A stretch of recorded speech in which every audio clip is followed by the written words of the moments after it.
কোন একটি দলের চিন্তা এবং চেতনা, আদর্শ, গাইডলাইন কি এই জুলাই ঘোষণা তৈরির ক্ষেত্রে প্রভাব বিস্তার করেছে? এই প্রশ্ন কিন্তু তৈরি হচ্ছে। জাতির একটা বড় অংশের আশা, আকাঙ্ক্ষা, আবেগ, চাহিদা, প্রত্যাশাকে স্থান দিতে না পারেন, সামনের দিনগুলোতে তার কাছে আমরা কতটা প্রত্যাশা করব? ফলে জুলাই অভ্যুত্থানে আমাদের ছাত্র শিক্ষকদের, জনতার অবদানটাই যে সনদের মধ্যে যে ডিক্লারেশনের স্বীকৃতি দেওয়া হয়নি। আমরা বলি এই সরকার হচ্ছে গণ আকাঙ্ক্ষার সরকার। জনগণ সে আকাঙ্ক্ষা পূরণের জন্য এই সরকারকে আমরাই এনেছি। উনি ইচ্ছা করে আসেননি, এটার জন্য আমরা ওনাকে থ্যাঙ্কস জানিয়েছি। কিন্তু আপনার তো উচিত ছিল, যারা এই ড্রাফটটা করে দিয়েছে, কোন ব্যক্তি, কোন পরামর্শদাতা, আমরা জানি না, একটা সংশয় রাজনীতির অঙ্গনে আলোচিত হচ্ছে যে কোন একটি দলের চিন্তা এবং চেতনা, আদর্শ, গাইডলাইন কি এই জুলাই ঘোষণা তৈরির ক্ষেত্রে প্রভাব বিস্তার করেছে? এই প্রশ্ন কিন্তু তৈরি হচ্ছে।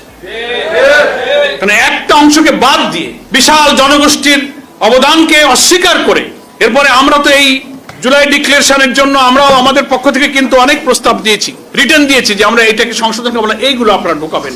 সেগুলো কিন্তু সেখানে স্থান দেওয়া হয়নি। সেজন্যই নির্বাচনের প্রায় 7-8 মাস এখনো বাকি। এই সময়ে যদি অন্তর্বর্তীকালীন সরকার, যে সরকারকে আমরা নিরপেক্ষ মনে করি, যার অধীনে এখন আমরা আস্থা রাখতে চাই যে নির্বাচনটা গ্রহণযোগ্য হবে, তিনি প্রথম ঐক্যমত্যের ভিত্তিতে একটা জুলাই ডিক্লারেশন দিতে গিয়ে যদি জাতির একটা বড় অংশের আশা, আকাঙ্ক্ষা, আবেগ, চাহিদা, প্রত্যাশাকে স্থান দিতে না পারেন, সামনের দিনগুলোতে তার কাছে আমরা কতটা প্রত্যাশা করব, এটাই কিন্তু এখন আমাদেরকে ভাবিয়ে তুলছে।